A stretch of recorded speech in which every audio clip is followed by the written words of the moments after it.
Hi everyone, wherever you are in the world. Um, Hello to those of you who are joining live with us, and to those of you who are gonna watch the recording. This month at Compassionate Inquiry, we're exploring the theme of compassion, and through the CA lens, compassion is not simply a feeling or an idea. It is a practice grounded in presence, curiosity, truth, and the willingness to meet what is here without judgment or the need to fix.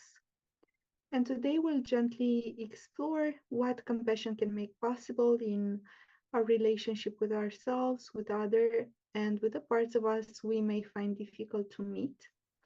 I am Cristina Bâra, Compassionate Inquiry Facilitator and the Romanian Program Coordinator. And it's my pleasure to introduce you to Siri Dharma, who's a founding CI facilitator, a somatic experiencing practitioner based in Johannesburg, South Africa. And she brings experience in mediation, nonviolent communication, counseling, and addiction recovery, with a particular interest in creating safe, supportive spaces for self-inquiry. And Siri Dharma was also my facilitator when I was part of the first international cohort. So it's such a joy to be here with you today, Siri Dharma. Thank you, Christina. It's beautiful to be with you. Hmm. And when we're preparing for our short conversation today, we got to talk a bit about compassion, and it's such a huge topic. Like we can expand on, let's say, full workshops on the theme of compassion. But maybe as an intention for today would be to offer an introduction into what compassion means, what stands in a way, and then to leave you with some maybe further questions and things that you can take with you in order to deepen this theme of compassion. And so I'm going to start with the first question, and that would be, Siri Dharma, from your own practice so far, what is your personal understanding of compassion? Deep question, Christina. Wow. That is compassion. It's hard to find words for compassion because it's really a movement of the heart. It's something of an opening that gives a space for someone to be there in front of you. It's something of I have to say there's something of love in it. And when we are working with compassionate inquiry, we work with empathy. And I see empathy as a kind of a journeying with someone. We're not helping. There's nothing, people don't need help. But what we do is in a resonance with someone, we are able to be with them sometimes in great pain. And I think compassion is just a part of that. It's the heart movements that goes with that. Mm. And you know what? It really touched my heart when you said that. I could feel that in my body, and I can totally resonate because sometimes it's so difficult to put it into words or to explain it. I think it's more of an experience rather than a concept or something that you can put into many words. So so thank you for that. I'm gonna keep it in my heart as well. Um, in a compassionate inquiry, Gabor Mate talks about the 5 levels of compassion. Can you share with people who are watching what are the 5 levels of compassion? Yes, it adds such a depth, as even in the name, the levels, that you can understand something at deeper and deeper levels. So I feel compassion. There's that movement of the heart. And the way that I've come to understand it, maybe an example would help. And that would be, I was once in Vancouver and found myself in downtown East Side, and I didn't expect to be there. I didn't know where it was. All I knew was that Gabor had himself had worked there, and that's where his work on addiction had started. And I suddenly came across all these people on the pavement looking really, what's it, hollow-eyed and gaunt and unhealthy. And it was basically addiction in that section of Vancouver that's very well known for addicts. So when I look and see what I see there, what happens in me? So with very many people, judgment could arise. And this is one thing that gets in the way of compassion, right? And what is the judgment? Or you shouldn't be there, you shouldn't be. And that's got a whole thing that one can talk about. But if one looks at human suffering and you feel a movement of the heart, and there's like, that's just the first level of compassion. And now let's go a level deeper. And Gabor takes us a level deeper when he says, the question isn't why the addiction, it's why the pain. I think it's one of the most famous lines that he's famous for. Not why addiction isn't the problem, addiction is the solution. So there's the compassion of understanding. There's something a little deeper here. It's like, there's something more to understand here. The compassion of truth.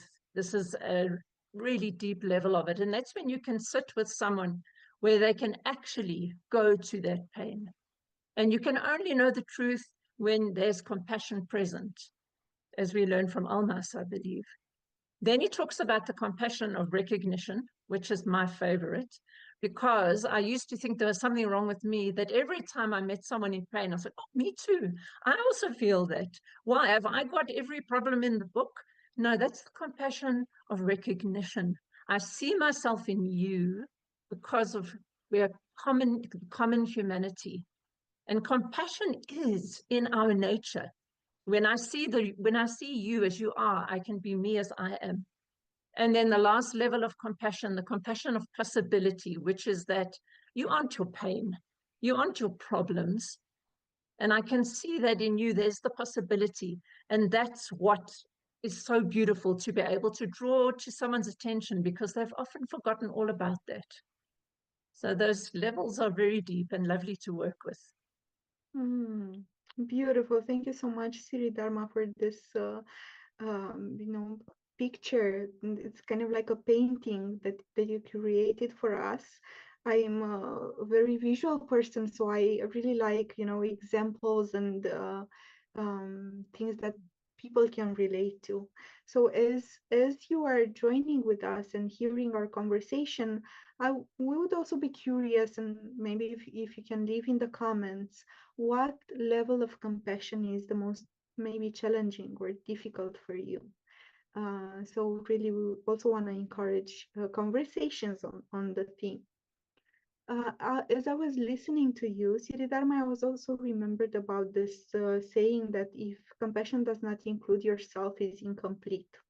And so that leads me to my next question of why, self-compassion might feel so difficult for people, or what stands in the way of compassion in relation to ourselves, or maybe in relation to other people. Yeah. I think it is true to say that you can't really feel compassion for the other unless you have it for yourself. And yet, having it for yourself can be the most difficult. And, the one thing that comes to mind as being the cause of that is that for, I don't know, most of us, and if not all of us, there's this core belief that sits somewhere down there that I am unworthy. Everyone else is okay, but not me. We call it a core belief. And there's something of taking that on. It must be me.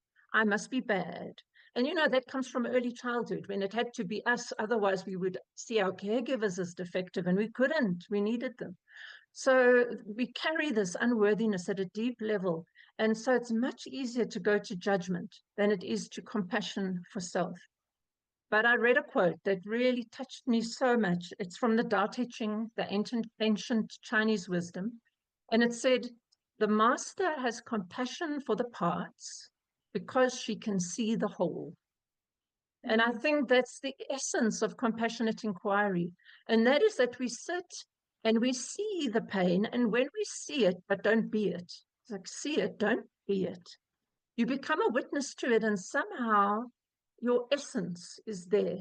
That's the whole. And then the parts are what you can see of your own life, and how this happened, and how you shut that down, and how you became this to survive. And so that seeing the whole and being the whole is the journey we walk in compassionate inquiry. Mm.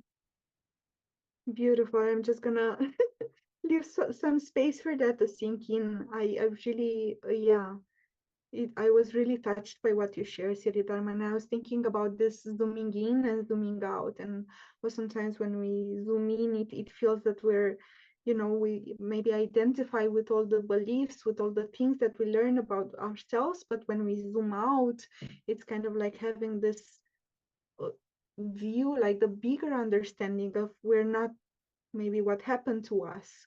We are much more than that, right? Mm. Lovely. I love the way you put, we aren't what happened to us. Mm-hmm. Yeah.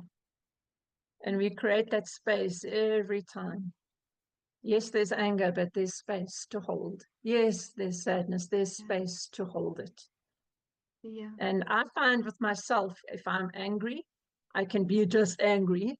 And then I say, wow, I'm angry. There's anger in me. And Yeah. suddenly there the compassion arises. Like, oh. Mhm. Beautiful.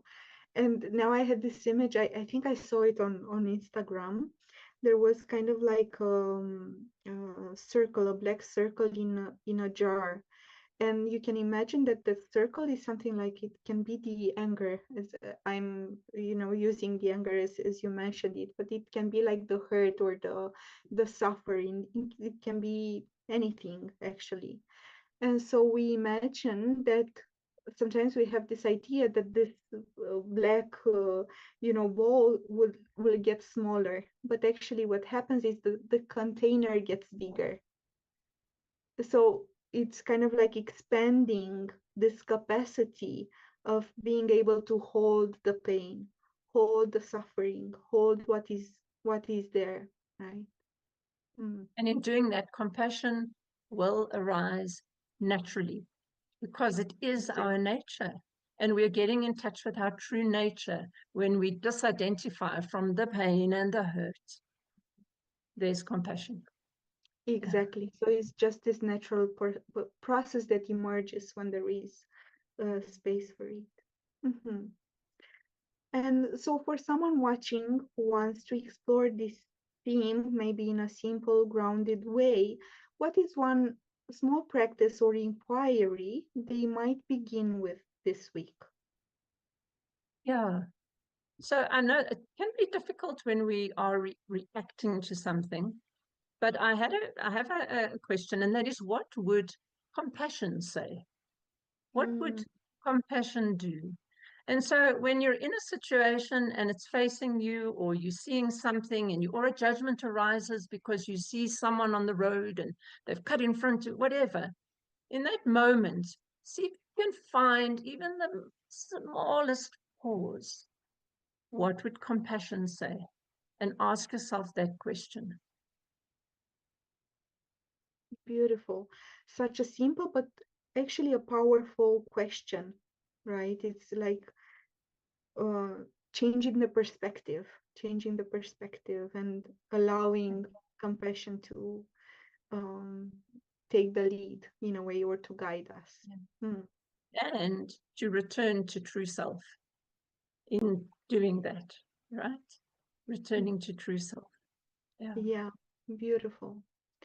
Um, I also want to thank those of you who are watching and who wrote us from Spain, from Belgium, from Greece, from Mexico.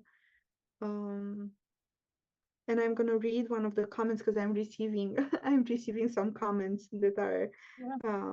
from you. And so one of them is, I don't love everything about me, but I love myself enough to know that I'm worthy of being loved for who I am. I am free because I accept myself wholeheartedly. Wow, That sounds beautiful. beautiful. Yeah. Imagine if we all could say that. Imagine the world we would live in. Yeah. Mm, And I loved the beginning of that because it had that humility. Because if someone told me I'm always compassionate, it's like now I'm getting concerned that there's a big bypass going on. yeah, yeah, Something real in that. Yeah. yeah, yeah. And you know what? When I started the training, I had this idea that I need to have compassion all the time, and I was judging myself for not having compassion. And actually what I realized was that I wasn't being compassionate towards myself, you know. It's like you cannot be all the time in this space where you can be present for yourself or 100% or for others and so on. It's a journey. Hmm. And I speak to that a moment, Cristina, Yeah. that of what gets in the way of compassion, because it's a fascinating thing, and lack of compassion to self. But for me, it taught me something. That's something I came across the other day. So if you're in a situation where it's compassion for someone else, look for judgment, look for anger, you know, these kinds of things that might be between you and compassion. But in a situation where someone is confronting you, I had a friend who was saying, I'm in pain about something that you did. And then look for defensiveness Yeah. and look for a kind of a withdrawal or a defense of trying to explain yourself, you know, those kinds of things. But there's always a reason. There's a reason with everything that we do. If there's anger that arises, look at the anger with compassion. If judgment arises, look at judgment with compassion, because even in the judgment, there's something there that's trying to protect you. Mm. Beautiful. Thank you, Siri Dharma. Now another comment or another question from the chat, and I think we touched upon that at the beginning, is what's the difference between compassion and empathy? uh, so if you Can can, I say something to you? if you want to add something more, yeah. I looked it up because I don't like definitions. And I wanted to see, okay, what's the definition? And it said that compassion is wanting to help. Mm-hmm. Okay, But so I I think we, you know, it's such a joy to talk about this topic, and for sure we could have expanded it for a longer time, but those are the limits of our you know, of Instagram and so on. But I want to thank you everyone who was live with us, and also those of you who are watching the recording. Thank you, Siri Dharma, for what you shared on the topic. And yeah, we'll see you in our next maybe Instagram live. Take care, everyone. thank you.